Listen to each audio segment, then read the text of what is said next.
Right, so we're behind the scenes at Environmental Training Centre with DAC.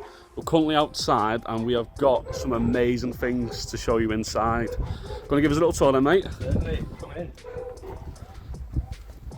So this is the main sort of entrance room, sort of practical training area. We've got a kitchen, sort of lounge area for people to chill out for the lunch breaks and stuff.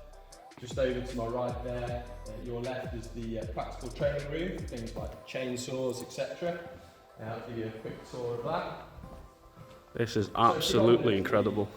Predominantly chainsaws, brush cutters, trimmers, that sort of general art stuff. Most courses are for 4 people, so we've got 4 workspaces plus the trainer. The old school traditional whiteboard, but also we try and advance things with the TV presentations as well. Cut down chainsaws, lots of old fungal brackets and bits and bobs. I'm going to have a look at those chainsaws, so we'll get us one out, because I've always wanted to see what a chainsaw looks. This is a 560, Oh, which is made up of several dead 560s, a lot of Dremel time, but it is pretty much a working model of a 560. Oh, you can even see the pistons, huh? Yeah, piston moves and everything, so pretty much everything bar a spark and fuel. You can see inside the fuel tanks, we can see inside the muffler and everything. So it's quite nice to give a sort of working representation of engines for people new to the industry who aren't necessarily engine people. Really. So the question I was, how do you get those chains up there? Do you still send them to you? So these were very kindly given to us by Still. Ruben at Still sorted those out for us. We have also got, in our secret little lockbox, we have got the blank ones, which I can get out if you'd like to see those. And they're from Oregon, and they're much bigger scale teeth and parts. So yeah. Like, where do I get one of those pictures from? One of those, well, we can send you one, but they come from Still. So Still have quite a lot of learning resources available, as do Oregon. So yeah, you can email Still and get hold of it. So I would love to have one of these in college, because all we got was given a chainsaw and then pointed to the outside extremities of it. Yeah. We never really got to see like everything on the inside. No, this is sort of what we're trying to do with sort of our training in general is just, you know, upskill things. People learn in lots of different ways. You get visual learners, you know, you have to learn all these sorts of learning styles. So it's nice to be able to point them out, yeah, and also give them a sort of visual reference on here. Sometimes if they're very new to the industry and they're sort of very sort of unsure of chainsaws, we'll send them home with a picture to sort of just keep familiar with it. But yeah, no, they're great little learning resources. I think everyone's going to want to know more about the tree outside, so we go take a bit more of a look. Let's go have a look. Let's go have a look. Is it? It is the it's the masterpiece of the or the centerpiece, should I say, not the masterpiece, but yeah, it's the centerpiece of the centre. Just a sort of disclaimer: we did get a lot of people saying, "I can't believe you train people on an indoor tree. How unrealistic is that? You don't spend your entire week on a tree climbing course up this tree. It is only for the basics. You know, if you're getting knots and systems worked out, you can climb it. There are fully rated anchor points, so it is totally safe to climb. So how is it secured into the ground? Just whacking a load of concrete?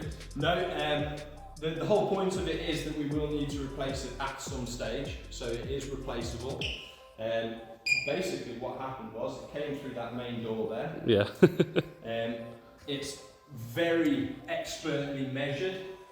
We basically winched it up into the roof, and then it is buried 2 meters down. Okay? 2 meters down? In a concrete tube. Yeah. Okay. And then basically you've got your concrete surround, and then you've got railway sleepers chopping the whole thing up. So 2 meter base. Definitely. I've not actually touched it. Is it definitely a real tree? Yeah, it's real, alright. Yeah, it's an oak tree from the estate, so it's you know, local provenance and all that. That's absolutely insane. And then just at the very top up there, I'll try and zoom in for people. It's got the anchor points. We've got rated anchor points up at the top. So the building wasn't built around the tree, but the building was designed with the tree as a central feature. That's probably the most common question is, oh, did you drop it in with a helicopter through the roof? No, we didn't. We put it through the door. But yeah, the whole point is that the roof is rated so we can have 2 people climbing at any one stage. We can get a mute in here if we need to. Oh yeah, that's it. Yeah, elevated the work platform. Then thought of doing it that way as well. Yeah. Yeah, let's go upstairs and have another look from different Yeah, angles. certainly. So again, one of the features of the centre was, certainly when people are trying to learn, you want to be quite close into the action, and staring up isn't always the best idea, or certainly not the best way to learn.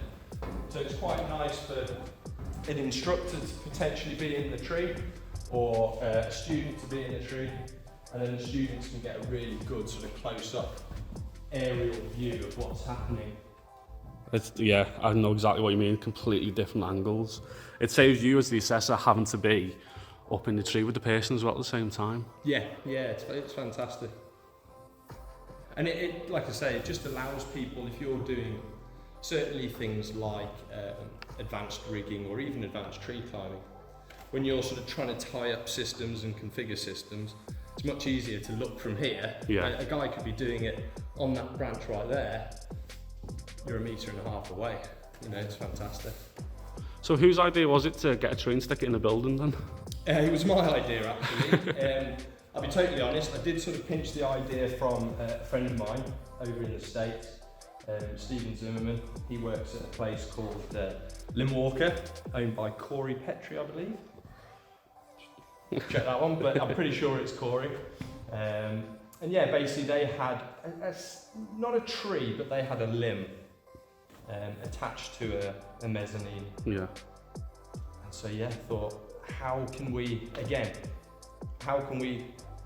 drag up training in the UK?